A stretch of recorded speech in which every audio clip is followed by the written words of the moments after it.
Hello everyone, स्वागत है दोस्तों आपका मेरे चैनल में। मैं प्रशांत कुमार शुक्ला, एडवोकेट। साथियों, आज के वीडियो में हम लोग बात करेंगे सीआरपीसी 125 से एक इम्पॉर्टेंट लेटेस्ट जजमेंट के बारे में जो हाल ही में इलाहाबाद हाई कोर्ट का आया है। इस जजमेंट में क्या कहा गया वो हम लोग जानते हैं। साथ ही साथ अगर आप मेरे चैनल में पहली बार है, चैनल को जरूर सब्सक्राइब करिए, लाइक करिए, शेयर करिए, कमेंट करना तो मत भूलिएगा। चलिए शुरू करते हैं इस इम्पॉर्टेंट जजमेंट। इस जजमेंट में ये कहा गया कि जो अंतरिम भरण पोषण का जो आदेश अंतर्वर्ती आदेश नहीं संशोधन में चुनौती दी जा सकती है। इलाहाबाद हाईकोर्ट ने ये इंपॉर्टेंट बात इस जजमेंट में कही, जिसमें यही था कि order of interim maintenance not a interlocutory order can be challenge in revision. हाल ही में इलाहाबाद उच्च न्यायालय ने माना कि जो सीआरपीसी की धारा 125 के तहत आवेदन के लंबित रहने के दौरान अंतरिम भरण पोषण का आदेश एक अंतरिम आदेश नहीं है और इस प्रकार इसे पुनरीक्षण यानी कि रिवीजन में इलाहाबाद हाईकोर्ट के समक्ष चुनौती दी जा सकती है। आइए जानते हैं इस इम्पोर्टेंट मामले में क्या इसका बैकग्राउंड था। मामला यह था कि पत्नी पहले एक शिक्षिका के रूप में कार्यरत थी और एक निजी ट्यूशन यानी कि प्राइवेट ट्यूशन में पढ़ाती थी। यह भी तर्क दिया गया कि वह कोविड के बाद वह अब निजी ट्यूशन में जारी नहीं रह सकी और बीमार से पीड़ित थी। प्रतिवादी पति एक सेवानिवृत्त सेना में अधिकारी है जिसकी पेंशन 1.5 लाख रुपए प्रति माह से अधिक है और पारिवारिक न्यायालय गौतम बुद्ध नगर ने 15,000 रुपए प्रति माह का अंतरिम भरण पोषण देने का भी आदेश दिया था, जिसे पारिवारिक न्यायालय के अधिनियम की धारा 19(4) के सब सेक्शन के तहत पठित धारा 397/401 सीआरपीसी के तहत पुनरीक्षण यानी रिवीजन में उच्च न्यायालय के समक्ष चुनौती दी गई।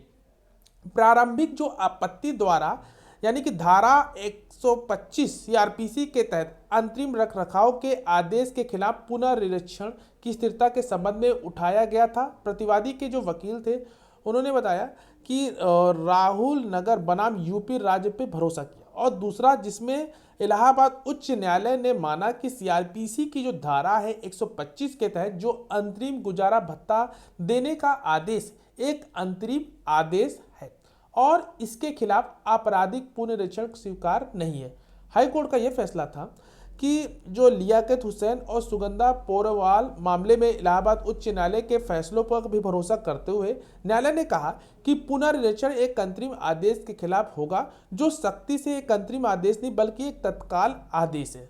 न्यायालय ने माना कि दूसरे प्रावधान धारा 125 का सब सेक्शन 1 के तहत भरण पोषण की जो देने की शक्ति का प्रयोग कैसे किया जाना है यह भी निर्धारित करता है कि आदेश अंतरिम है या नहीं। चूंकि अंतरिम भरण पोषण का आदेश आवेदन के लंबित रहने के दौरान पक्षों के अधिकारों का निर्णायक रूप से निर्णय करता है, इसलिए यह एक अंतरिम आदेश नहीं है।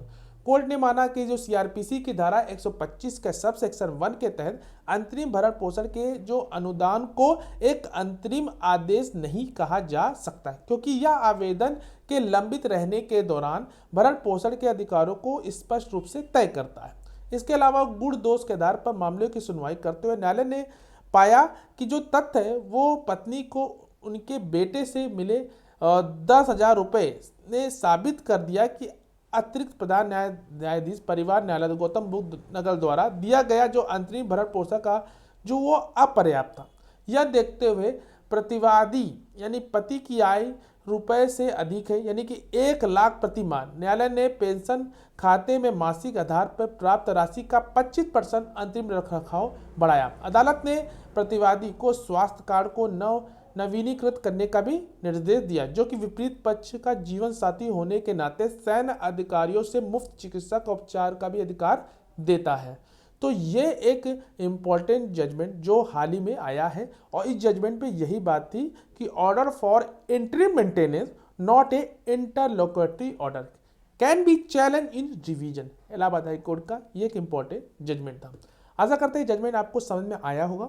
अगर आपके मन में कोई भी क्वेरी तो दिए गए कमेंट बॉक्स में जरूर पूछिएगा या हमारे दिए गए व्हाट्सएप नंबर पर भी हमसे संपर्क कर सकते हैं।